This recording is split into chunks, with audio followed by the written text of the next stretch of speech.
கிட்ட போய் பேசவே பயப்படுவாங்கள்ல. ஸ்டேஷன்கள்லாம் கட்ட பஞ்சாயத்து பண்ணவங்க கூட்டங்கள்லாம் அவரை சேர்ந்தது. அப்படிப்பட்ட ஒரு தலைவரை போட்டு காங்கிரஸை கொண்டு வந்த விஜயதாரணி மட்டுமல்ல, வரிசையாக சிதம்பரம் போய் செல்வ பெருந்தகிட்ட போய் எப்படி நிற்பார்? சிதம்பரம் வயசு என்ன அவர். அதே மாதிரி இந்த செந்தில்குமார் போய் மிரட்டார், ஒரு எம்பி போயிட்டு எப்படி யாரை கேட்டு பூஜை பண்ண. அப்போ எல்லோரும் நினச்சாங்க, ஓ இவர் அந்த கூட்டத்தை சேர்ந்தவர், மேற்படியாத கூட்டத்தை சேர்ந்த ஈவேரா கூட்டத்தை சேர்ந்தவர்.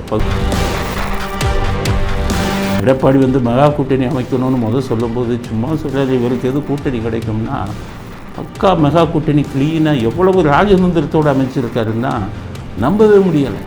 இவ்வளவு ராஜதந்திரம் ஜெயலலிதா அவர்களுக்கு கூட வரல, எம்ஜிஆர் அவர்களுக்கு கூட வரல. அவ்வளோ பெரிய ராஜதந்திரத்தை வச்சு பெரிய கூட்டணியை உருவாக்கி வச்சுருக்காரு. அம்பானி, அதானி அவங்களால தான் முடியும். நீங்கள் இங்கே பார்த்தீங்கன்னா ஜனாதிபதி மாளிகையிலே இவ்வளோ ரூம் இருக்குமான்னு சந்தேகம். அப்துல் கலாம் ஒரே ஒரு ஆள் போய் எல்லோரும்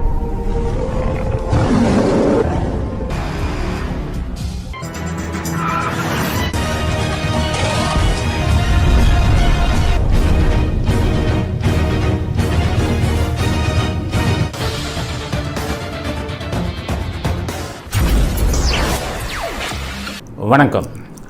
இன்றைக்கி நடந்த முக்கியமான அரசியல் செய்திகள். காங்கிரஸ் எம்எல்ஏ விஜயதாரணி கன்னியாகுமரி மாவட்டத்திலிருந்து காங்கிரஸ் கட்சி சார்பாக நின்று வெற்றி பெற்றவர். 3 முறை எம்எல்ஏவாக காங்கிரஸ் எம்எல்ஏவாக இருந்தவர். அவர் இன்றைக்கி காங்கிரஸ் விட்டு விலகி பாஜகவில் சேர்ந்திருக்கார். இவங்களை பற்றி ஒரு இன்ட்ரொடக்ஷன் கொடுக்கணுன்னா ஒரே ஒரு விஷயம். ராகுல் காந்தி 2 பேருக்கு எல்லா எலெக்ஷன்லேயும் ரெக்கமெண்ட் பண்ணுவார். தமிழ்நாட்டில் இருந்து எம்எல்ஏ இப்போ எம்எல்ஏ தொகுதிக்கு ரெக்கமெண்ட் பண்ணுறது விஜயதாரணிக்கு ரெக்கமெண்ட் பண்ணுவார். எம்பி தொகுதிக்கு ரெக்கமெண்ட் பண்ணுறது ஜோதிமணி கரூர் தொகுதிக்கு ரெக்கமெண்ட் பண்ணுவார். 2 ரெக்கமெண்டேஷன் அவங்க அம்மாட்ட சொல்லிடுவார், எனக்கு 2 பேர், இவங்க 2 பேர்த்துக்கு நீ கொடுக்கணும் அப்படின்னு. இதில் வேடிக்கை என்ன தெரியுமா? இங்கே இருக்கிற தங்கபாலு, இங்கே இருக்கிற EVKS இளங்கோவன், இங்கே இருக்கிற சிதம்பரம், கார்த்தி சிதம்பரம் எல்லாருமே சோனியா காந்திகிட்ட போய் தான் சீட்டு வாங்குவாங்க. பெண்கள் 2 பேரும் ராகுல் காந்திகிட்ட தான் போய் சீட்டு வாங்குவாங்க. இவங்க யாரையும் இதுக்கெல்லாம் இங்கே இருக்கிற தலைவர்கள் மதிக்கவே மாட்டாங்க. ஜோதிமணியெல்லாம் பார்த்திங்கன்னா இங்கே இருக்கிற தலைவரை பொருட்டாகவே இது பண்ண மாட்டாங்க. அந்த தொகுதிக்காரெல்லாம் கம்ப்ளைண்ட்டை கொடுப்பான், ஜோதிமணிக்கு சீட்டு கொடுக்காதம்மா, விஜயதாரணிக்கு சீட்டு கொடுக்காதம்மா. கொஞ்சம் கூட கண்டுக்கவே மாட்டாங்க, காதில் போட்டுக்க மாட்டாங்க. மக்களுக்கு போய் தொகுதியில் பெருசாக செய்வாங்களான்னா அதெல்லாம் கிடையாது. கரெக்டாக எலெக்ஷன் வரும்போது ராகுல் காந்தி போய் பார்ப்பாங்க, இங்கேருந்து சீட்டோடு வருவாங்க. இங்கே காங்கிரஸ் தலைவர்னு ஒருத்தர் உட்காந்துருப்பார், அப்பாவி மாதிரி. என்னம்மான்னு கேட்பார், என்னம்மா எப்படிம்மா சீட்டு வாங்கினீங்கன்னு கேட்பார். அது மாதிரி இப்போ மிகவும் செல்வாக்கு படைத்தவர்கள். ஆனால் இவ்வளவு செல்வாக்கு படைத்து ராகுல் காந்திக்கு இவ்வளவு நெருக்கமாக இருந்த விஜயதாரணி ஏன் காங்கிரஸை விட்டு போகணும்? யோசிக்கணும்ல நம்ம, ஏன் போனாங்க அப்படின்னு பார்த்தீங்கன்னா, ஒரு காலத்தில் காங்கிரஸ் எப்படி கட்சி அப்படின்னா, காந்தி அவர் என்ன பண்ணார், காங்கிரஸில் இருந்து தான் இதையே நடத்தினார். சுதந்திர போராட்டத்தை அஹிம்சான்னு கொண்டு வந்தார். அஹிம்சான்னு கொண்டு வந்து காங்கிரஸ்காரங்கள்லாம் பார்த்திங்கன்னா இன்றைக்கி வர கதர் சட்டை, கதர் வேஷ்டி, வயசான தோற்றம், வழுக்கத்தலை இல்லைன்னா நிறை விழுந்தது, அவ்வளவு 70 வயசு 80 வயசு 85 வயசுக்காரங்க கூட கதர் சட்டை போட்டு அவ்வளவு அமைதியின் வடிவமாக அப்பாவிங்களாக இருப்பாங்க. அதுதான் காங்கிரஸ். காங்கிரஸ்னாலே கதர் சட்டை, கதர் வேஷ்டி. அவர் என்ன சொல்லி கொடுத்தாரு மகாத்மா காந்தி? போராடு, போலீஸ்காரன் அடித்தா அடியை வாங்கிக்க, திருப்பி அடிக்கக்கூடாதுன்னாரு. பாவம் நம்ம ஆளுங்கள்லாம் போய் நிற்பாங்க, போலீஸ்காரன் மண்டையில் 4 தட்டு தட்டுவான், ரத்தம் அப்படியே கொட்டின ரத்தத்தோடு ஜெயிலுக்கு போவாங்க. இதுதான் காங்கிரஸ், இதுதான் அஹிம்சா. காந்தி போட்டது அஹிம்சா. இப்படித்தான் இருந்தது ஒரு காலத்தில். இப்போ ராகுல் காந்தி, சோனியா காந்தி வந்தோன்னா காங்கிரஸ் என்ன ஆயிடுச்சு? யார் நல்லா கட்ட பஞ்சாயத்து பண்ணுவான், யார் ஆளுங்களை கொலை பண்ணுவாங்க, யார் ஆளுங்களை அடிப்பாங்க, அப்படியே அந்த அஹிம்சாவுக்கு எதிராக ஆட்களை தேர்ந்தெடுக்க ஆரம்பித்தாங்க. இதில் என்னாச்சு? காங்கிரஸ் தலைவராக யாரை போட்டாங்க? செல்வ பெருந்தகை. முன்னாடி விடுதலை சிறுத்தைகள் கட்சியில் இருந்தவர், கட்ட பஞ்சாயத்து, அடிதடி இதெல்லாம் பேர் வாங்கினவர். அப்படியே அந்த அஹிம்சாவுக்கு எதிரானவர் அவர். அவரை பார்த்தாலே எல்லாம் பயப்படுவாங்க. அப்படிப்பட்ட ஒருத்தரை கொண்டாந்து இவர் தான் காங்கிரஸ் தலைவர்னு போட்டால் காங்கிரஸில் யார் இருப்பா? இனி ஒவ்வொருத்தராக படையெடுத்து விஜயதாரணி மாதிரி வெளியில் போக ஆரம்பிச்சிடுவாங்க. அவர்கிட்ட போய் பேசவே பயப்படுவாங்கள்ல. ஸ்டேஷன்கள்லாம் கட்ட பஞ்சாயத்து பண்ணவங்க கூட்டங்கள்லாம் அவரை சேர்ந்தது. அப்படிப்பட்ட ஒரு தலைவரை போட்டு காங்கிரஸை கொண்டு வந்தால் விஜயதாரணி மட்டுமில்ல, வரிசையாக சிதம்பரம் போய் செல்வ பெருந்தகையிட்ட போய் எப்படி நிற்பார்? சிதம்பரம் வயசு என்ன, அவர் அனுபவம் என்ன, எத்தனை தடவை நிதி மந்திரியாக இருந்தார், அவர் கார்த்தி சிதம்பரம் இப்படி போய் நிற்பார். மற்றபடி மற்ற பெரிய பெரிய ஆளுங்க ஈவிகே சிலவங்கெல்லாம் அங்கே போய் நிற்பாரா? இப்படிப்பட்ட ஒரு இது வந்துருச்சு. அதனால் எத்தனையோ தங்கபால் இருக்கார், ஈவிகே சிலவங்கன்னு இருக்கார், சிதம்பரம் இருக்கார், கார்த்திக் சிதம்பரம் இருக்கார். காங்கிரஸில் பெரிய பழைய தலைவர்கள்லாம் இருக்கும்போது ஏன் திருநாவுக்கரசு கூட ஏற்கனவே தலைவராக இருந்தார். இவங்கெல்லாம் திறமை படைத்தவர்கள். செல்வ பெருந்தகையை ஒப்பிடும்போது இத்தனை பேரையும் விட்டுட்டு எப்படி இந்த செல்வ பெருந்தகைக்கு காங்கிரஸ் தலைமை தலைவர் பதவி கொடுத்ததுன்னு தெரியலை. அவருக்கு தலைவி பதவி கொடுத்ததுன்னா இதுதான் பிரதிபலிப்பு தான். இப்போ ஒவ்வொருத்தராக வெளியில் போகிறாங்க. விஜயதாரணியை தொடர்ந்து இன்னும் பல காங்கிரஸ் தலைவர்கள் காங்கிரஸிலிருந்து வெளியேறுவார்கள், எந்தவித சந்தேகமும் இல்லை. காங்கிரஸ் கழுத தேஞ்சு கட்டெரும்பா போன மாதிரி போயிடுச்சு. சிங்கிங் ஷிப்புன்னு சொல்லுவாங்க, மூழ்கி கொண்டிருக்கும் ஒரு கப்பலாக மாறிடுச்சு காங்கிரஸ். இனி அந்த கட்சியில் யாரும் தமிழ்நாட்டை பொறுத்தவரை, அதாவது காந்தியவாதிகள் பழைய காங்கிரஸ்காரங்க எல்லாம் ஒவ்வொருத்தராக வெளியில் போக ஆரம்பித்து விட்டார்கள் அப்படிங்கிறது தான் அந்த செய்தி. அதனால் விஜயதாரணியின் விலகல் சொல்லும் செய்தி வருங்காலத்தில் காங்கிரஸ் கட்சி என்பது தமிழ்நாட்டில் இருக்காது. ஏன்னா அவர் இப்போ திருமாவளவனே செல்வ பெருந்தகையை தலைவர் ஆக்காதீங்கன்னு சொன்னாராம். ஆனால் அவரோட சண்டை போட்டு அவர் கட்சியிலேருந்து விலகித்தான் அவர் வெளியில் வந்தார். இன்னும் நிறைய கட்சியிலெலாம் போயிட்டு மாறி வந்தார். அதனால் அது காங்கிரஸின் உட்கட்சி விவகாரம் அப்படின்னு நம்ம சொல்லிட்டாலும் காங்கிரஸுக்கு அழிவு காலம் இதில் தமிழ்நாட்டில் வந்து விட்டது அப்படிங்கிறது தான் அந்த செய்தி நமக்கு சொல்லும் பாடம். அடுத்த செய்தி என்னென்னு பார்க்கலாம். சசிகலா அவர்கள் கிரகப்பிரவேசம் பண்ணியிருக்கார். நம்மளாம் நினச்சி கூட பார்க்க முடியுமா? 35 ரூமு.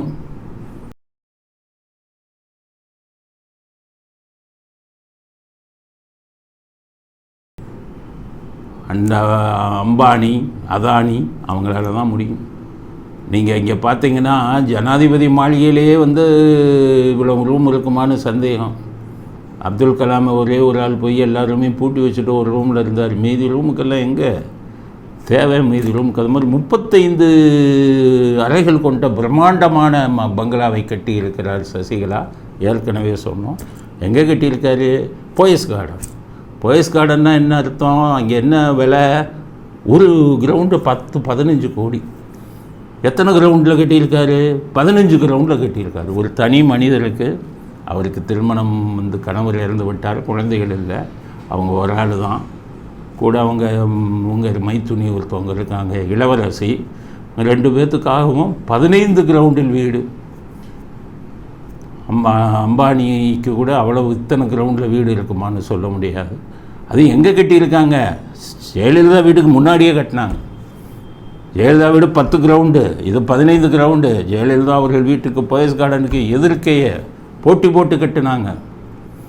ஜெயலலிதா அவர்கள்ட்ட போயஸ் கார்டன் எனக்கு எழுதி கொடு உனக்கு பிறகுன்னு சொல்லும்போது ஜெயலலிதா முடியாதுன்னு சொன்னோன்னா உனக்கு போட்டியாக இதே பெரிய மாளிகையை கட்டுகிறேன்னு போட்டு அவங்ககிட்ட சேலஞ்சு பண்ணி சவால் விட்டு எதிர்க்க 15, நீ 10 கிரவுண்டா நான் 15 கிரவுண்டு ஆகலைன்னு கட்டப்பட்ட வீடு. ஆனால் வீட்டுக்கு பேர் என்ன தெரியுமா? அதுதான் பெரிய ஷாக்கு. ஜெயலலிதா இல்லம்.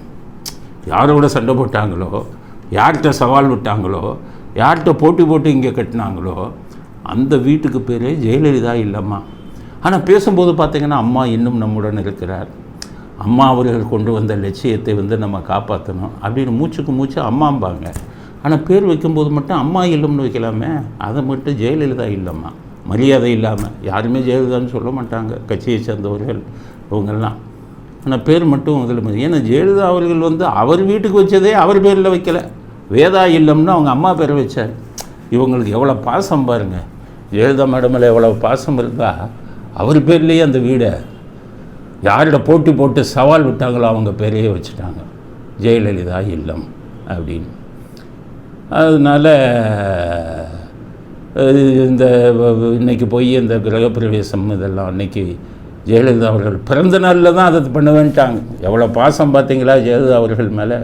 ஜெயலலிதா அவர்கள் பிறந்த நாள் அன்னைக்கு தான் அதை இது பண்ணுவேன், அவங்க பேரில் தான் பண்ணுவேன், அவங்க பேரில் தான் திறப்பேன் அப்படின்னு சொல்லி இன்றைக்கி வீடை திறந்துருக்காங்க. நம்ம வாழ்த்து சொல்ல முடியுமா?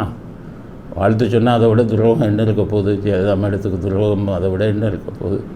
ஏன்னா ஆறுமுகசாமி கமிஷன் என்ன சொல்லிட்டாங்க, ஜெயலலிதா அவர்கள் மரணம் தொடர்பாக சசிகலா அவர்களை போலீஸை வச்சு விசாரின்னு சொன்னாங்க. எதனால் அப்படி சொன்னாங்கன்னு தெரில, எந்த உண்மையை சொல்லிட்டு சொன்னாங்கன்னு தெரில. ஸ்டாலின் வந்து நான் ஆட்சிக்கு வந்த முதல் வேலை ஜெயலலிதா மரணத்துக்கு காரணமானவர்களை தண்டிக்காமல் விடமாட்டேன்னாரு. அதுக்கப்புறம் பார்த்திங்கன்னா இன்றைக்கி வர அதை தூக்கி குப்பைத்தொட்டில் போட்டார். ஸோ அதனால் ஜெயலலிதா அவர்கள் பிறந்த நாளில் ஜெயலலிதா அவர்களின் பெயரில் அவர்கள் மீது மிக அதிகமான பாசம் வைத்ததாக நினைத்து கொண்டு சசிகலா அவர்கள் திறந்த இந்த இல்லத்திற்கு, ஜெயலலிதா இல்லத்திற்கு மற்றவங்க வாழ்த்து சொல்கிறாங்களோ இல்லையே, என்னால் வாழ்த்து சொல்ல முடியாது. காரணம், எனக்கு பல விஷயங்கள் தெரியும் உள்ள நடந்தது. சசிகலா அவர்கள் ஜெயலலிதா அவர்கள் மீது உண்மையான பாசம் கொண்டவர் அல்ல. இவரால் அவருக்கு பல பிரச்சனைகள் வந்தது, அவர் உயிருக்கே ஆபத்து வந்தது, பல பேட்டிகளில் நான் சொல்லியிருக்கேன். அதனால் இந்த கிரகப்பிரவேசத்தை வந்து வாழ்த்த முடியாது, அது இறைவனிடம் நம்ம விட்டு விடலாம். இப்படிப்பட்டவங்களுக்கு என்ன தொழில் சொல்லுங்கள்? சசிகலாவுக்கு வந்து கிட்டத்தட்ட ஒரு 150-200 ஒரு கிரவுண்டு 15 கோடினா அங்கே அந்த நிலத்தின் மதிப்பே 225 கோடி வருது. அதில் உங்கள் கட்டினதெல்லாம் 250 கோடி. 250 கோடிக்கு சசிகலாவுக்கு என்ன தொழில், எதில் இவ்வளோ பணம் வந்தது? இதெல்லாம் ஏற்றுக்கொள்ள முடியுமா? மத்திய அரசாங்கமும் இதை முதல்ல அட்டாச் பண்ணிவிட்டு, பாஜக அரசாங்கம் அட்டாச் பண்ணிட்டாங்க. அதாவது வீடையே வந்து இன்கம் டேக்ஸ் பினாமின்னு சொல்லி அட்டாச் பண்ணிவிட்டு இப்போ 450 கோடி அபராதத்தை போட்டு இந்த வீடு மொத்தம் கிட்டத்தட்ட 1200 கோடி வீடு சொத்துக்களை பூரா திருப்பி கொடுத்துட்டாங்க. அதனால் மாநில அரசாங்கமும் மத்திய அரசாங்கமும் அவர்களுக்கு வந்து எல்லாவித உதவிகளையும் செய்து இந்த கிரகப்பிரவேசம் நடக்குது.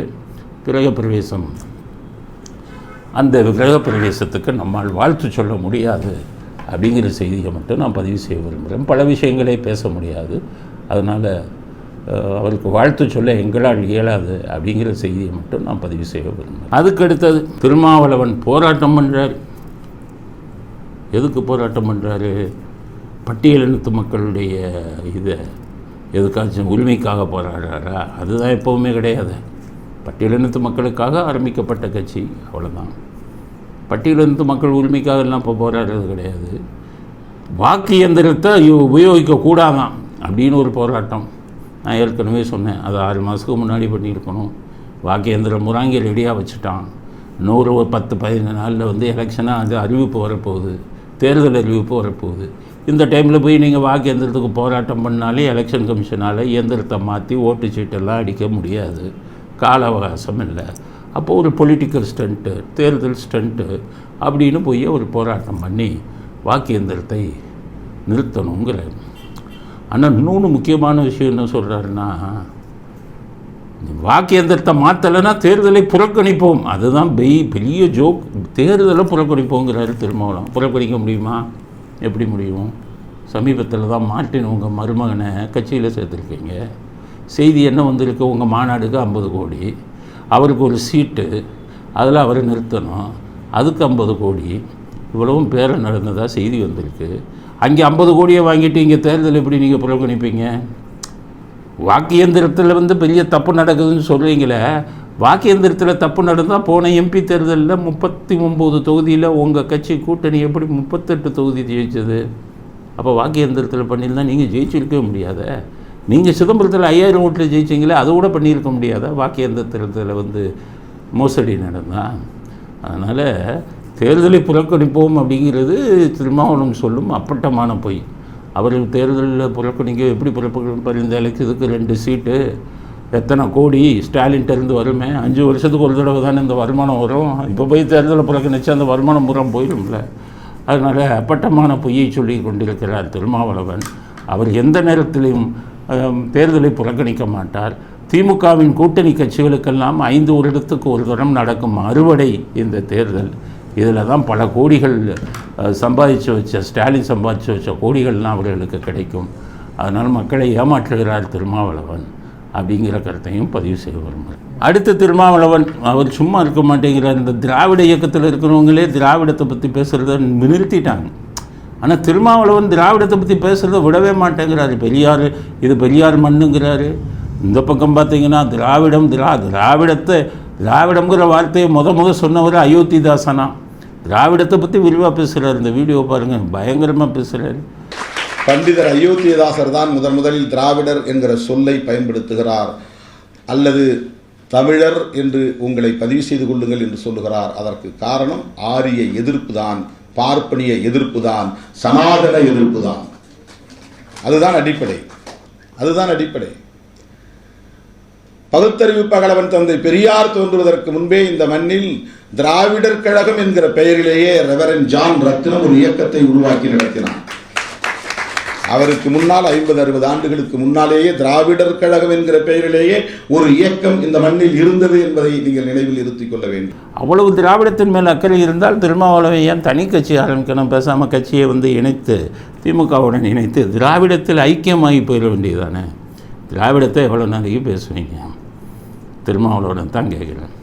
அயோத்திதாசன் தான் திராவிடத்தை ஃபஸ்ட்டு இப்போ சொன்னாராம். தமிழ் இலக்கியத்தில் எந்த ஒரு இடத்திலாவது திராவிடம் என்ற வார்த்தை இருக்கிறதா? திருமாவளவன் பதில் சொல்லுங்கள்.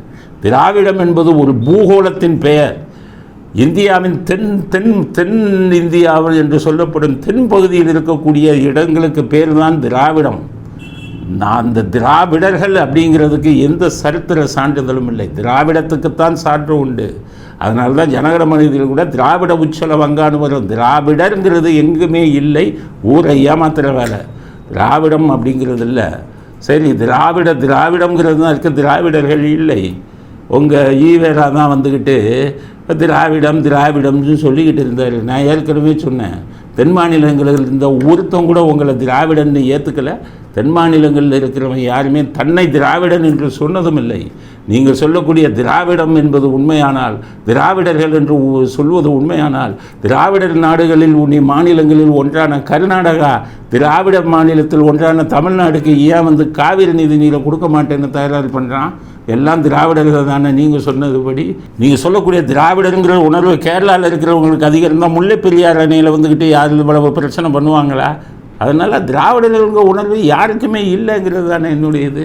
அந்த திராவிடரை விட்டு மெதுவாக என்ன வராரு? ஆரியர்களுக்கு எதிராக. என்ன ஆரியர்களுக்கு எதிராக? ஆரியருங்கிறவங்க யார்? பிராமணர்களை எதிர்க்கிறீர்களே. நீங்கள் சொல்லக்கூடிய திராவிட மாநிலங்களில் ஒரு மாநிலத்திலாவது பிராமண எதிர்ப்பு இருக்கா? கர்நாடகத்தில் பிராமண எதிர்ப்பு இருக்கா? இல்லை கேரளாவில் பிராமண எதிர்ப்பு இருக்கா? ஆந்திராவில் பிராமண எதிர்ப்பு இருக்கா? தெலுங்கானாவில் இருக்கா? எந்த திராவிட மாநிலங்களிலும் பிராமண எதிர்ப்புங்கிறதே இல்லையே. திராவிட நாடுங்கிறது ஒன்றும் இல்லையே. திராவிட நாடு இருப்பது உண்மையானால் உங்கள் ஈவேராயான் திராவிட நாடுன்னு கேட்க வேண்டியதானே? திராவிட நாடுன்னு கேட்க வேண்டியதானே? உங்கள் ஈவேரா தனி தமிழ்நாடு வேணும்னு தானே கேட்டார். எங்கே போச்சு உங்கள் திராவிடம்னு சொல்கிறீங்களே. ராகுல் காந்தி இப்போ என்ன சொன்னார்? நானும் ஒரு பிராமணன் தான் அப்படின்னு பூணூலை தூக்கி காமிச்சார்ல. பிராமணருக்கு எதிர்ப்பாக பேசும் நீங்கள், பிராமணர் வெறுக்கக்கூடிய நீங்கள், தைரியம் இருந்தால் இந்தியா கூட்டணியை விட்டு காங்கிரஸ் அங்கே இருக்கிறது, அதில் பிராமணர் என்று சொல்கிறார் ராகுல் காந்தி. அவரும் பூணூல் அணிந்திருக்கிறார். அவரை எதிர்த்து நாங்கள் அந்த கூட்டணியிலிருந்து வெளியே வருகிறோம் சொல்றதுக்கு தைரியம் இருக்கா? அதே ராகுல் காந்தியை தலைமையாக வச்சுக்கிட்டு போய் சேர்ந்துக்கிறீங்க. பிராமணர்னு சொல்லக்கூடிய ராகுல் காந்தியை வச்சுக்கிட்டு இந்த பக்கம் பிராமண எதிர்ப்பு. சும்மா திருப்பி திராவிட நாடு. இதுக்கு மேலே என்ன பதில் சொல்வது என்று தெரியவில்லை. திருமாவளவன் போன்றவங்களுக்கு சொல்லுங்கள், தலித் மக்களுக்கு வேண்டிய பிரச்சனைகள் 1000 இருக்குது. அதில் போய் கான்சன்ட்ரேட் பண்ணுங்கள். அந்த மக்களை நல்ல கல்வியை கொடுக்கறதுக்கு போராடுங்க. அந்த மக்களை பொருளாதாரத்தில் மேம்படுத்துறதுக்கு போராடுங்க. எலெக்ஷனில் வந்தால் 2 சீட்டு வாங்கிட்டு 10 கோடி 20 கோடின்னு வாங்குகிற அரசியலை முடிவுக்கு கொண்டு வாருங்கள். தலித் மக்களை வைத்து அரசியல் செய்யாதீர்கள். பட்டியலினத்து மக்களை வைத்து அரசியல் செய்யாதீர்கள். அப்படிங்கிற சுயநலத்துக்காக நீங்கள் அரசியல் செய்கிறீர்கள் அப்படிங்கிறது தான் கூட. அதனால தான் சொன்னேன், அந்த ரஞ்சித்துங்கிறாள்னா எவ்வளவு தலித் மக்களுக்கு பட்டியலினத்து மக்களுக்கு குரல் எழுப்பினார். அதே சென்னையில் வெள்ளம் வரும்போது ஒரு பைசா அந்த ரஞ்சித்துங்கிறாள் அந்த இவங்களுக்கு பட்டியலினத்து மக்களுக்கு கொடுத்துருப்பாரா? இல்லை பட்டியலினத்து மக்கள் வாழ்ந்த பகுதிக்கு போய் ஒரு உணவாச்சும் கொடுத்துருப்பாரா? நீங்களெல்லாம் அந்த பட்டியலினத்து மக்களை வைத்து அரசியல் செய்கிறீர்கள்.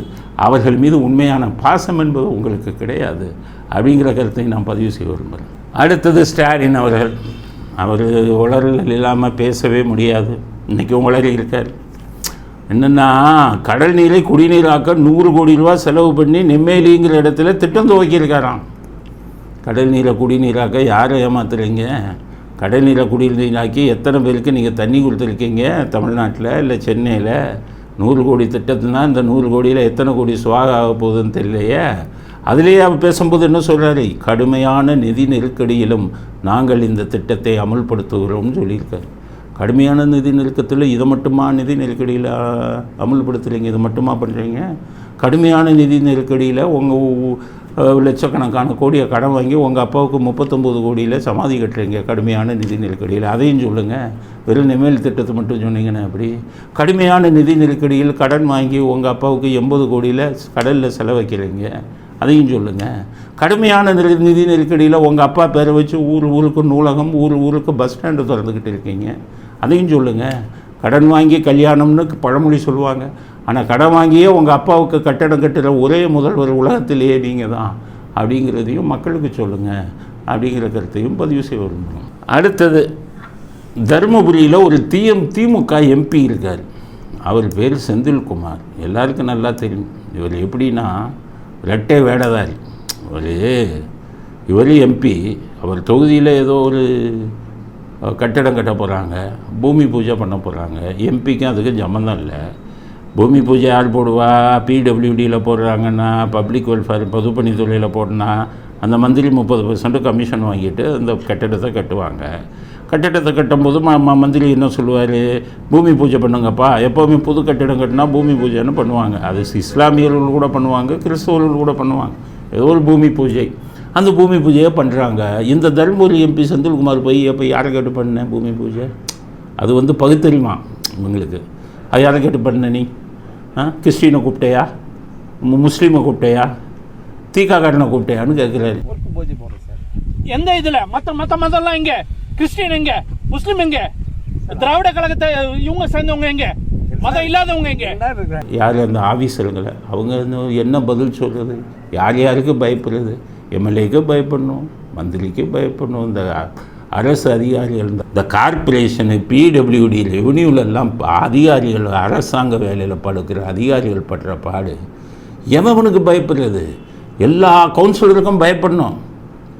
அதிகாரிகளுக்கெல்லாம் இன்ஸ்ட்ரக்ஷன், ஏஇஜிவியனுக்கெல்லாம் என்ன கேட்காம எதுவும் பண்ணக்கூடாது. நான் தண்ணி வரலைங்க அப்படின்னு அதிகாரிகிட்ட சொல்கிறாங்க. நீ போய் கவுன்சிலரை பாரு. கவுன்சிலர்கிட்ட போனால் என்ன வரல, எத்தனை வீட்டுக்கு வரல, 10,000 ரூபா கொடுங்க, நான் உங்கள்கிட்ட சொல்கிறேன். அவங்க கூப்பிட்டேயோ போடியானா தான் அந்த அதிகாரி போடணும். ஏன்னா அதிகாரியை அடிக்கிறாங்க, அதிகாரியை போய் கை வைக்கிறாங்க. அதனால் பயந்து கவுன்சிலருக்கு பயப்படணும், எம்எல்ஏக்கு பயப்படணும், அந்த தொகுதி எம்பிக்கு பயப்படணும், மந்திரிக்கு பயப்படணும். இவ்வளவு கேவலமான நிலைமையாகி போச்சு அரசு ஊழியர்கள் நிலைமை. அதே மாதிரி இந்த செந்தில்குமார் போய் மிரட்டுறார். ஒரு எம்பி போயிட்டு எப்படி யாரை கேட்டு பூஜை பண்ண? அப்போ எல்லோரும் நினச்சாங்க, ஓ இவர் அந்த கூட்டத்தை சேர்ந்தவர், மேற்படியார் கூட்டத்தை சேர்ந்த, ஈவேரா கூட்டத்தை சேர்ந்தவர், பகுத்தறிவாதின்னு சொல்லிக்குவாங்க. இதிலெல்லாம் அவங்களுக்கு நம்பிக்கை இல்லை. அதுக்கடுத்தது பார்த்திங்கன்னா இவரை டெலிவிஷனில் போய் பேட்டிகள் கொடுக்குறாங்க. யார்? செந்தில்குமார். அப்போ என்ன சொல்கிறாரு? இந்த உத்தரப்பிரதேசம், இந்த ராமர் கோயில் கட்டுறாங்களே, இதெல்லாம் பசுமூத்திரா ஸ்டேட்டுங்கிறது. பசுமூத்திரத்தை குடிக்கிறவங்க என்ன அந்த இதெல்லாம். அதுக்கப்புறம் பார்த்திங்கன்னா அங்கே பெரிய பிரச்சனையாகி அவர் பேசுனது. அப்புறம் ஐஎன்டிஏ கூட்டணியில் காங்கிரஸ் கூப்பிட்டு ஸ்டாலினை என்னங்க இந்த மாதிரி ஆள்லாம் வச்சுருக்கீங்க, விழுகிற ஓட்டும் விழுகாது. உங்கள் தமிழ்நாட்டில் வேணால் சொரணை எதுவும் இல்லாதவங்க இருக்காங்க, 4000 ரூபா கொடுத்தா என்ன திட்டினாலும் ஓட்டை போட்டுருவாங்க. ஆனால் எங்கள் வட இந்தியாவில் அப்படி இல்லைங்க. ஒரு பைசா வாங்க மாட்டான். அது மட்டும் இல்லை, மதங்களையும் கடவுளையும் இழித்து பேசினால் தொலைச்சி போடுவான் அவன். அதனால் உங்கள் ஸ்டேட்டு மாதிரி இப்போ நினைக்காதீங்க, அவரை மன்னிப்பு கேட்க சொல்லுங்கள். என்ன உடனே செந்தில்குமார் மன்னிப்பு கேட்டார். பசுமூத்திரா ஸ்டேட்டுன்னு சொன்னதுக்கு மன்னித்து போடணும். அப்போ எல்லாருமே நினச்சாங்க காங்கிரஸ் இந்தியா பூரா, ஓ இவர் ஈவேர ஆள், சாமின்னா அவருக்கு பிடிக்காதுன்னு. நேற்று பார்த்திங்கன்னா திடீர்னு கோயிலுக்கு போய் பூஜை பண்ணி அர்ச்சனை பண்ணி மாலையெல்லாம் போட்டுக்கிட்டு விபூதி பூசுகிறாரு. இந்த படத்தை பாருங்கள்.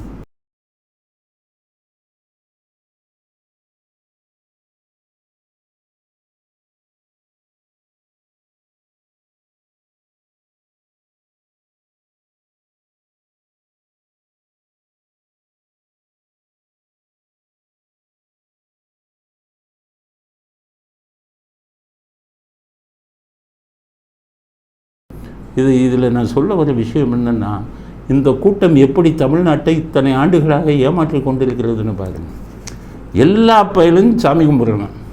ஆனால் வெளியே இதில் வந்துக்கிட்டு இவர்கள் எல்லாம் சாமி, அந்த கனிமொழி சொல்லலை, திருப்பதிக்கு போயினது பக்தியோடு இவங்க கூப்பிட்டு இவங்களே அவங்க ஃப்ரெண்டுகிட்ட எனக்கு திருப்பதியில் தரிசனத்துக்கு ஏற்பாடு பண்ணி கொடுங்கன்னு சொல்லி ரெக்கமெண்டேஷன் பண்ணி இவங்களை க்யூவில் நிற்க விடாமல் உள்ளே போய் சாமி கும்பிட்டுட்டு வெளியில் வந்து அந்த அம்மா என்ன சொல்லுது, ஏதோ ஒரு பொம்மையை வச்சுருக்காங்க. இந்த மாதிரி நடிப்பு வந்து உலகமாக நடிப்பு திமுககாரங்க குடும்பத்தை தவிர யாராலையும் நடிக்க முடியாது. இதே கனிமொழி போய் அத்தி வர்றது இருக்கா, அவங்க அம்மாவை கூட்டிகிட்டு போய் க்யூவில் நின்னாங்களா இல்லை எனக்கு கேளுங்க. இந்த மாதிரி அதே மாதிரி தான் இப்போ இந்த செந்தில்குமார் அந்த பேச்சு பேசுகிறான், எப்படிடா பூஜை பண்ணுறீங்க இதெல்லாம் பண்ணீங்கன்னு போய் கோயிலில் போய் நிற்கிறோம். இது என்னன்னு கேட்டிங்கன்னா, ரெட்டை வேஷம் ஒன்று, ரெண்டாவது எலெக்ஷன் வருது, அடுத்து தர்மபுரியில் நிற்கணும். அங்கே இருக்கிற ஹிந்து இளிச்ச வாயில்கள் இருக்காங்கல்ல, இளித்த வாயில்கள் அதிகம் நிறைந்த ஒரு மதம் எதுன்னு கேட்டிங்கன்னா அது இந்து மதம் தான். அதில் எது இல்லை. மற்ற மதத்துக்காரவங்கெல்லாம் கடவுளை பழித்தால் அவங்க இதில் பிளாஷப் மீன் பேர். முஸ்லீம்லலாம் பிளாஷப் மீன் பேர். ஒரு பெரிய ரைட்டர் சாலமன் ருஷ்டின்னு ஒருத்தர், அவர் இஸ்லாமிய மதத்தை இழுத்து பேசினார் அப்படின்னு உடனே அவர் தலைக்கு விலை வச்சு அவர் வருஷம் பூரா பயந்து ஒளிந்து வாழ்ந்து கொண்டு இருந்தார். ஒரு தடவை அந்த கடவுளை வந்து இழுத்து பேசினார், பிளாஷப் மீ அப்படின்னு பேர். ஆனால் இந்த இந்து மதத்தில் தான் இழுத்த வாயில்களுக்கு நீங்கள் எவ்வளவு திட்டினாலும் வடிவேல் பாணியில் எவ்வளோ அடித்தாலும் வாங்குவாங்கிற மாதிரி எவ்வளோ திட்டினாலும் வாங்கிட்டு இருப்பான். அதனால தான் என்ன ஆகுது, இப்போ பாருங்கள் எல்லாம் முடிஞ்சிருச்சு. அதே தர்மபுரியில் அவருக்கு சீட்டு கொடுப்பாங்க. சீட்டு கொடுத்துட்டு அவர் இந்த சாமி கும்பிட்ற படத்தை போட்டு 4000 கொடுத்தா அவ்வளோ பேர் ஓட்டு போட்டு மறுபடியும் எம்பியாக வந்துடுவாங்க. அதனால தான் இந்த தலைவர்கள் எல்லாம் இப்படி ரெட்டை வேஷம் போட்டு ஊரை ஏமாற்றிக்கிட்டு இருக்காங்க. அப்படிங்கிறத நீங்கள்லாம் தெரிஞ்சுக்கணுங்கிறதுக்காகத்தான் இந்த படத்தை போட்டோம், இந்த வீடியோவை போட்டோம். அடுத்தது பெரியசாமி முன்னாள் மந்திரி, அவர் மேலே வழக்கு இருக்குது. திங்கக்கிழமை தீர்ப்பு என்ன வரும் அப்படின்னு பார்த்தீங்கன்னா, அதுதான் வந்து குண்டை போட்டாங்களே, கவர்னர்கிட்ட அனுமதியே வாங்காமல் இதை போட்டிருக்காங்களே அப்படின்னு அந்த ஒரு PS ராமன் அவர் சொல்லிட்டார் கோர்ட்டில் வந்து லீகல் பாயிண்ட்டை பிடிச்சிட்டார். கவர்னர்கிட்ட அனுமதி வாங்கணும்ல முன்னாள் மந்திரி, சட்டப்படி அது செல்லாது அப்படின்னு பாயிண்ட்டை பிடிச்சிட்டார். திங்கக்கிழமை தீர்ப்பு வரணும். தீர்ப்பு என்ன சொல்ல போகிறாங்க, மறுபடியும் அவர் மேலே வழக்கு எடுக்க போகிறாங்களா, இல்லை கவர்னர்கிட்ட அனுமதி வாங்காதது தப்பு, அனுமதி வாங்கன்னு சொல்லுவாங்களா அப்படிங்கிறது திங்கக்கிழமை தெரியும். ஆனால் ஒரு பெரிய வேடிக்கை என்னென்னா, கவர்னர்கிட்ட அனுமதி வாங்கலைல்ல, அது சட்டப்படி தப்பு. இதை ஏன் இந்த மாவட்ட செயலாளராக இருக்கான் பாருங்க, திமுக மாவட்ட செயலாளர் லஞ்ச ஒழிப்புத்துறை, அவன் ஏன் இதை வந்து பார்க்காம விட்டாங்க? என்னென்னா, ஒரு வேளை தண்டனை கிடைச்சா கூட கவர்னர்கிட்ட அனுமதி வாங்கணும்னு சொல்லி அந்த ஆள் காப்பாற்றிக்கிட்டோன்னு அவருக்கு விட்டு கொடுக்குறதுக்காக பண்ணியிருக்காங்க. அதனால் திங்கக்கிழமை வழக்கு வருது. வழக்கு அநேகமாக ஆனந்த் வெங்கடேசன் என்ன தீர்ப்பு கொடுப்பாருன்னா, கவர்னரிடம் நீங்கள் அனுமதி வாங்காத தப்பு, அதனால் மீண்டும் கவர்னர்கிட்ட அனுமதி வாங்கி இந்த வழக்கை நடத்துங்கள்னு சொல்லலாம். இல்லை கவர்னர்கிட்ட அனுமதி இது பண்ணதுனால ஒரு வழக்கு போட்டதே தப்புன்னு சொல்லலாம். சட்டத்தில் 2 இது இருக்குது. என்ன தீர்ப்பை சொல்ல போகிறாருங்கிறத நம்ம திங்கக்கிழமை எல்லோரும் அவளுடன் எதிர்பார்ப்போம். அது நீதிமன்ற தீர்ப்பு என்ன வருதுன்னு தெரியல. ஆனால் நான் சொன்ன சக்கர நாற்காலி தீர்ப்பு எல்லா மந்திரிகளுக்கும் பொருந்தும். அந்த தீர்ப்பிலேருந்து யாரும் தப்ப முடியாது. ஒருவேளை இந்த தீர்ப்பிலிருந்து தப்பினாலும் அந்த தீர்ப்பிலிருந்து யாரும் தப்ப முடியாது அப்படிங்கிற கருத்தையும் பதிவு செய்வோம். அடுத்தது ஸ்டாலின். ஒருத்தர் ரொம்ப ரொம்ப அதிகம் பாராட்டியிருக்கார் ஸ்டாலின். யாரை பாராட்டியிருக்காருன்னு பார்த்தீங்கன்னா, அவர் வந்து மிக திறமையான ஆள். அதாவது அவர் ஸ்டாலின் பாராட்டுறாருன்னா உங்களுக்கு தெரிய வேணாமா, சாதாரணமான ஆளாக இருப்பாங்களா? லஞ்சம்னாலே என்னன்னு தெரியாது, அப்படி ஒரு மந்திரி இதில் நம்ம திமுகவில் இல்லைன்னா ஸ்டாலின் பாராட்டுவாரா? அதனால் ஸ்டாலின் என்ன சொல்கிறாருன்னா, நம்ம தமிழ்நாட்டின் உட்கட்டமைப்பு அத்தனையுமே இவர் மிக திறமையாக பண்ணாருன்னு பாராட்டுறாரு. அப்போ அவர் யார்?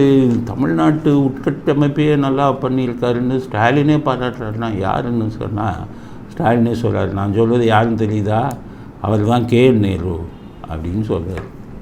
KN நேரு தமிழ்நாட்டோட உட்கட்டமைப்பெல்லாம் ரொம்ப அருமையாக பண்ணாராம். அப்போ தான் கூட்டத்தில் ஒருத்தர் கேட்குறாரு மனசுக்குள்ள உதகட்டா உதவும்ல, அப்படின்னா சென்னை மாநகருக்கு இந்த வடிநீர் பாப்பு இதெல்லாம் அந்த 4000 கோடியில் பண்ணுறேன்னு பண்ணார், அந்த KN நேருவான்னு கேட்குறாரு. அப்போ ஸ்டாலின் வந்து அவர் தான் சொல்கிறாரு, அவர் தான் தமிழ்நாட்டு உட்கட்டமைப்பே அருமையாக பண்ணாராம். தமிழ்நாட்டில் இருக்கக்கூடிய சென்னையை சீரழிய வச்சதே அந்த மந்திரி தான்.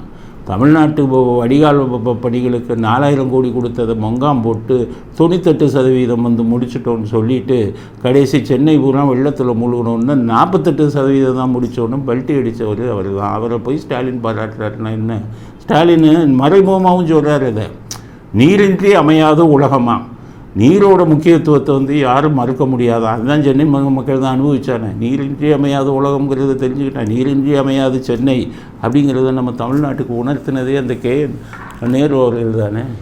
நீருடைய முக்கியத்துவத்தை உணராமல் இருக்க முடியாதுங்கிறாரு. எல்லாம் தான் அப்போ தானே உணரணும். எல்லோரும் இடுப்பளவு தண்ணீரில் தானே ஒரு 4-5 நாள் வாழ்ந்துக்கிட்டு இருந்தான்.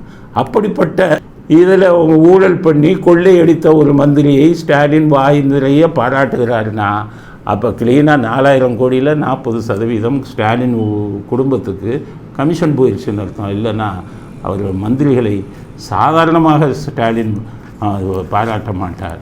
அவருக்கு 40% 30% அவர் குடும்பத்துக்கு வந்து விட்டார். அந்த மந்திரிகள் எவ்வளவோ அயோக்கியத்தனம் பண்ணாலும் அவங்கள பாராட்டுவார். அவங்கள கைது செஞ்சால் இலாக்கா இல்லாத மந்திரி கொடுப்பார். அவங்க கைது பண்ணி போனால் 1 கோடிக்கு ஆளை பிடிச்சி சுப்ரீம் கோர்ட் வரை கேஸை நடத்துவார். அதனால தான் ஸ்டாலின் அவர்கள் சென்னை வெள்ளத்துக்கு காரணமாக இருந்த, சென்னை மக்களின் அவதிக்கு காரணமாக இருந்த நேருவை வானலாக பாராட்டுகிறார் அப்படிங்கிறதான் நம்ம கொடுக்க விரும்பக்கூடிய செய்தி. அடுத்தது அதிமுக. அதுக்கு வருவோம். தீபா ஜெயலலிதா மேடத்துடைய அண்ணன் பொண்ணு. அவங்க என்ன சொல்கிறாங்கன்னா, இப்போதைக்கு எனக்கு அரசியலுக்கு வர்றதுக்கு விருப்பம் இல்லை. இப்போதைக்கு இல்லை, எப்போதுமே நீங்கள் அரசியலுக்கு வர்றதுக்கு தமிழ்நாட்டு மக்கள் விருப்பம் இல்லை. என்ன இப்போதைக்கு அரசியலுக்கு வருவது விருப்பம் இல்லைன்னா என்ன? நாளைக்கு அடுத்து 26 வந்துடுவீங்களா? தீபா பேரமைப்பு, தீபா இதுன்னு கட்சியெல்லாம் ஆரம்பித்து என்ன கூத்தடிச்சிங்க? என்ன ஆச்சு? அப்படியே இழுத்து மூடிட்டு எத்தனை பேர்கிட்ட பணம் வாங்கினீங்க நிர்வாகிகளை நியமிக்கிறதுக்கு? மாவட்ட செயலாளராக கொடுங்க, இதை கொடுங்கன்னு எத்தனை பேர் வந்து க்யூவில் நின்னாங்க? எத்தனை பேரை ஏமாத்துனீங்க? அதனால் தீபா அவர்களுக்கு சொல்கிற விஷயம் என்னன்னு கேட்டிங்கன்னா, ஜெயலலிதா மேடம் அவர்கள் உங்களை பற்றி என்ன நினைத்தாருன்னு உங்களுக்கு தெரியாது. நீங்கள் ஜாக்கிரதையாக இருக்கணும். உங்கள் கணவர் தான் உங்களுக்கு வந்து மிகப்பெரிய பிரச்சனையாக வருவார். அவர் நல்லவர் இல்லைங்கிறது தான் ஜெயலலிதா மேடமுடைய கருத்து. அது எப்படி உங்களுக்கு தெரியும்னு கேட்டிங்கன்னா சொல்ல விரும்பலை. அதனால் உங்களுக்கு சொல்கிறது, அரசியலுக்கு வராதிங்க, உங்களை பார்த்துக்கோங்க, உங்கள் குழந்தையை பார்த்துக்கோங்க, உங்கள் கணவரிடமிருந்து உங்களை காப்பாற்றிக் கொள்ளுங்கள். இதுதான் ஜெயலலிதா அவர்களுக்கு வந்து உங்கள் மேலே இருந்த வருத்தம். அதுதான். அதை முதல்ல பாருங்கள். தமிழ்நாட்டு அரசியலுக்கு வந்து அரசியலை குட்டிச்சவரை ஆக்காதீங்க. நீங்கள் வந்தீங்கன்னாலும் 500 ஓட்டு 1000 ஓட்டுக்கு மேலே ஒரு தொகுதியில் வாங்க முடியாது அப்படிங்கிறது தான் அடுத்த செய்தி. அடுத்து அதிமுக இவர் எடப்பாடி என்ன சொல்கிறாருன்னா, 2026 தான் அவர் இலக்கம் அப்படின்னு அர்த்தம். அப்போ 2024 விட்டு கொடுக்க போகிறாங்கன்னு அர்த்தம். ஆனாலும் 2024 மாலை சுடுவோம், வெற்றி மாலையை காணிக்கையாக்குவோங்கிறார். எப்படி காணிக்கையாவீங்க கேட்டால் சொல்கிறாரு, மெகா கூட்டணி அமைக்க போகிறோம், மாற்றமே இல்லை அப்படின்னு. ஆனால் நான் கூட நம்பலை. எடப்பாடி வந்து மெகா கூட்டணி அமைக்கணும்னு சொல்லும்போது சும்மா சொல்கிறார், இவருக்கு எது கூட்டணி கிடைக்கும்னா பக்கா மெகா கூட்டணி க்ளீனாக எவ்வளவு ராஜதந்திரத்தோடு அமைச்சிருக்காருன்னா நம்பவே முடியலை. இவ்வளவு ராஜதந்திரம் வந்து ஜெயலலிதா அவர்களுக்கு கூட வரல, எம்ஜிஆர் அவர்களுக்கு கூட வரல. அவ்வளோ பெரிய ராஜதந்திரத்தை வச்சு பெரிய கூட்டணியை உருவாக்கி வச்சுருக்காரு. ஜெகன் மூர்த்தி அவர் ஒரு கட்சி வச்சுருக்காரு. அவரை கையில் போட்டு அவருக்கு ஒரு சீட்டு பேசி முடிச்சிட்டார். அதுக்கடுத்தது தனபால் பெருந்தலைவர் காமராஜ் கட்சியா, அதுக்கு அவருக்கு ஒரு சீட்டை குடிச்சு அந்த ஒரு கூட்டணியும் முடிச்சிட்டார். 3வது என்ன தெரியுமா, மாமியார் அரசியல் பண்ணிக்கிட்டு இருக்காருல்ல. நேற்று சீமான மனைவி அரசியல் பண்ணாருன்னு சொன்னோமே, தமிழ்நாட்டில் மாமியார் அரசியல் பண்ணுறவர் ஒருத்தர் இருக்கார். அவர் தான் சரத்குமார். நேற்று என்ன சொல்லிக்கிட்டு இருந்தார், என் தலைமையில் தான் கூட்டணின்னார். ஏன்னா எங்கள் மாமியார் வந்து நான் சிஎம் ஆகணும்னு சொல்லிட்டாங்க, அதனால் நான் ஜெயிக்கிறனும் இல்லையா, என் தலைமையில் தான் கூட்டணி அப்படின்னு. ஆனால் இன்றைக்கி காலையில் பார்த்தீங்கன்னா போய் எடப்பாடி போய் பார்க்குறேன், என்னென்னா கூட்டணியா பாருங்கள். அந்த மெகா கூட்டணி எப்படி வருதுன்னு பாருங்கள். சரத்குமாரெல்லாம் தமிழ்நாடு பூரா பயங்கரமான செல்வாக்கு உள்ளவர். அவர் போனாருன்னா எப்படி அவர் தனியாக நின்னாலே ஒரு 20-30 சீட்டு ஜெயிப்பார். அப்படிப்பட்ட ஒரு மெகா கூட்டணியை எடப்பாடி பழனிசாமி எவ்வளோ திறமையாக உருவாக்கியிருக்காரு பாருங்கள். அதனால் பேசியிருக்கார் சரத்குமார். எத்தனை சீட்டுன்னு இன்னும் முடிவாகலையா அங்கே, அதனால் முடிவானா தெரியும். அதிமுகவின் மெகா கூட்டணி இந்த லட்சணத்தில் இருக்குது. என்ன பண்ணுறது? இத்துடன் இன்றைய செய்திகள் நிறைவடைந்தது. மீண்டும் இன்னும் பல செய்திகளுடன் நாளை சந்திப்போம். நன்றி, வணக்கம், ஜெய்.